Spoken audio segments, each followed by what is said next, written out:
ദൂരദർശൻ മലയാളത്തിന് ഇന്ന് 40 വയസ്സ്. 1985 ജനുവരി 1-നാണ് ചരിത്രം തിരുത്തിക്കുറിച്ച് ദൂരദർശൻ മലയാളം ചാനൽ തിരുവനന്തപുരത്ത് നിന്ന് സംപ്രേഷണം ആരംഭിച്ചത്. തിരുവനന്തപുരം നഗരത്തിന്റെ 80 കിലോമീറ്റർ ചുറ്റളവിലായിരുന്നു ആദ്യ പ്രക്ഷേപണം. ടാഗോർ തിയേറ്ററിൽ നടന്ന ചടങ്ങിൽ അന്നത്തെ മുഖ്യമന്ത്രി കെ കരുണാകരനായിരുന്നു ദൂരദർശൻ മലയാളത്തിന്റെ ഉദ്ഘാടനം നിർവഹിച്ചത്. ജനുവരി 2 രാത്രി 7:30-നായിരുന്നു ആദ്യ വാർത്ത സംപ്രേഷണം ചെയ്തത്. 1975 മുതൽ മദ്രാസ് ദൂരദർശൻ കേന്ദ്രത്തിൽ നിന്ന് മലയാളം പരിപാടികൾ മാസത്തിലൊരിക്കൽ സംപ്രേഷണം ചെയ്തിരുന്നു. 1982 മുതൽ തന്നെ തിരുവനന്തപുരം കേന്ദ്രം തുടങ്ങുന്നതിനുള്ള പ്രവർത്തനങ്ങൾ ആരംഭിച്ചിരുന്നു.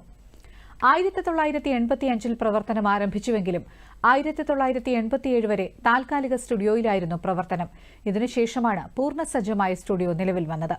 പിന്നീട് 1988 ടെലികോം വകുപ്പിന്റെ മൈക്രോവേവ് ശൃംഖല മുഖാന്തരം എറണാകുളത്തേക്കും കോഴിക്കോട്ടേക്കും സംപ്രേഷണം വ്യാപിപ്പിച്ചു. മലയാള ടെലിവിഷൻ രംഗത്ത് മികച്ച സംഭാവനകൾ നൽകിയ ദൂരദർശൻ വൈവിധ്യമാർന്ന പരിപാടികളുമായി ഇന്നും സംപ്രേഷണം തുടരുന്നു.